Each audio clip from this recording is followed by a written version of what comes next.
श्री कृष्ण के जीवन में ऐसी सी घटना घटी कि दिखता है कि श्री कृष्ण देवताओं का पक्ष ले रहे, दैत्यों से दुश्मनी कर रहे। दिखता है कि पांडवों का पक्ष ले रहे और कौरवों को सफाया कर रहे। लेकिन श्री कृष्ण के चित्त में ऐसा कुछ भी नहीं है। उत्तरा के गर्भ में शिशु की मृत्यु हो गई।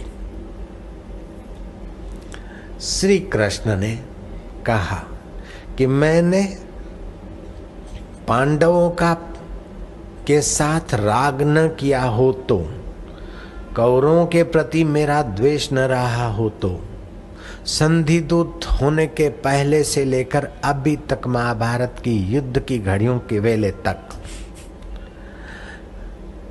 कौरवों के प्रति मेरा द्वेष न रहा हो तो, पांडवों के प्रति मेरा चित्त में राग न रहा हो तो, उस समता की परीक्षा हेतु ये मृतक बालक जीवित हो जाए और परीक्षा सफल हुई।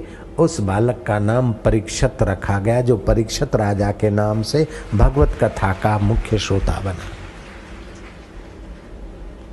आप दाएं हाथ से अच्छा काम कर लेते और बाएं हाथ को चुंडी मार देते हैं, मवाद निकाल देते हैं और दूसरी कोई जहरी दवा लपेट लेते हैं, तो दिखेगा कि आप बाएं हाथ से द्वेषपूर्ण व्यवहार कर रहे हैं और दाएं हाथ से खा भी रहे हैं और सिर आंखें चढ़ा रहे हैं, दिखेगा। लेकिन आपका दाएं हाथ से द्वेष नहीं है, बाएं से राग नहीं है, उनकी आवश्यकता है ऐसा आप व्यवहार कर रहे हैं। भगवान और महात्मा भी ऐसा व्यवहार करते हैं।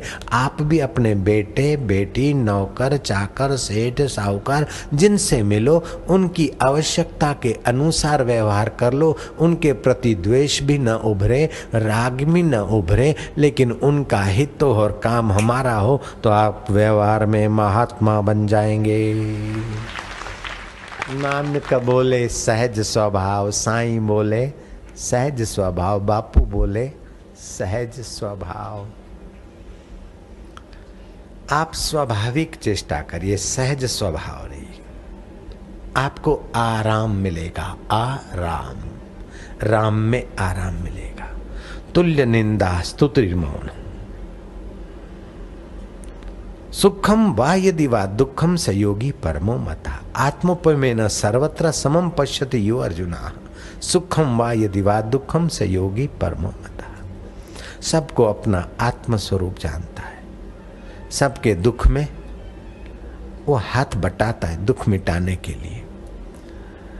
जैसे अपने शरीर के लिए आप स्वास्थ्य चाहते हैं, अपनी मन की प्रसन्नता चाहते हैं, अपनी बुद्धि को ऊंचा देखना चाहते हैं, आपको ज्ञान हो गया तो आपके संपर्क में जो भी आएगा उनके भी स्वास्थ्य का, मन का और बुद्धि का ऊंचापन आप करने में लगेंगे। लेकिन आपको मैं विचारों पर दया कर रहा हूं अथवा इनको ऊंचा उठा रहा हूं, ऐसी अहंता ममता नहीं रहेगी, आपका सहज स्वभाव हो जाएगा।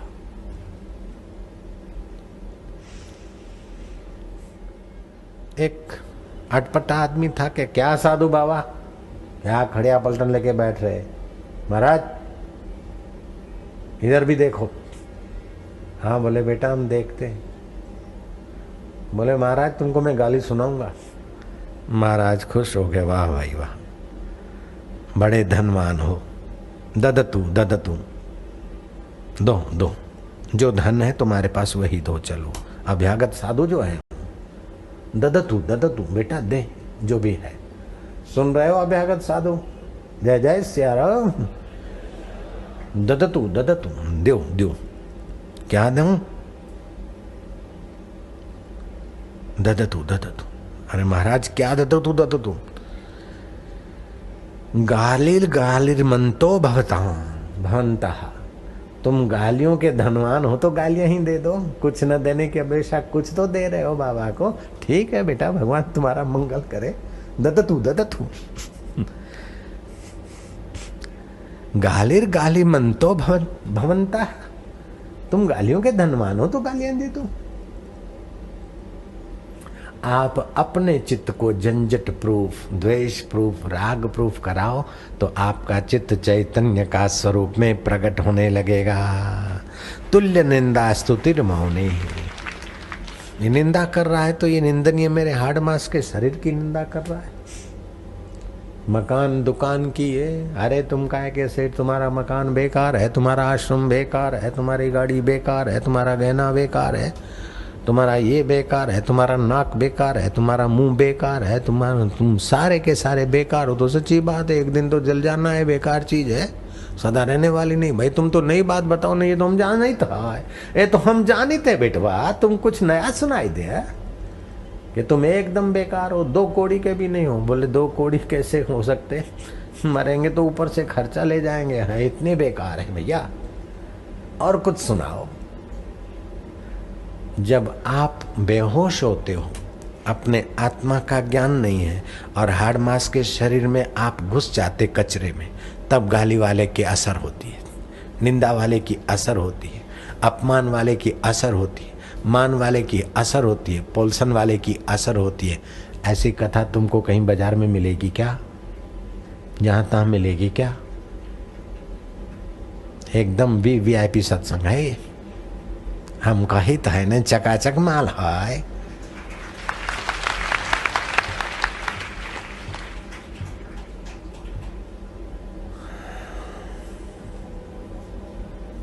अद्वेष्टा सर्वभूतानां मैत्री करुणा एवच निर्ममो। शरीर में, वस्तु में, परिस्थिति में ममता न रखो। निरअहंकार, अहंकार भी मत उभरने दे कि मेरे को इसने गालियां दी, मेरे को कोई असर नहीं हुई, तब भी एक अंश है अहंकार का। मेरे को असर नहीं हुई, ये भी एक असर होने की जगह से बोल रहा है। मुझे गाली 200, मेरे को असर नहीं होगी, हम काहे को अपना मुंह खराब करें भाई। मोतीलाल को इनकार कर दिया। एक बार पंडित नेहरू को कंधा पकड़ते हिलाते हुए मदन मोहन मालवीय ने इलाहाबाद में कहा, नेहरू सुन लो मिस्टर नेहरू, ये देखते हो हिंदुओं की आस्था श्रद्धा प्रयाग में कैसे नहा रहे कुंभ के मेले में। एक खास बात सुन ले, दोस्तों की नई बातचीत करना। पंडित एक बात खास सुन लो, हिंदुस्तान पर वही लोग राज कर पाएंगे जो हिंदुओं की आस्था का आदर कर पाएंगे। जब हिंदू की आस्था का अनादर हुआ, पब्लिक उनको उखाड़ के फेंक देगी। और ये बात कांग्रेस को अब समझ में आ रही है और हिंदुओं की आस्था का अब वो फायदा उठाने के रास्ते पर लग पड़े हैं। जय राम जी की।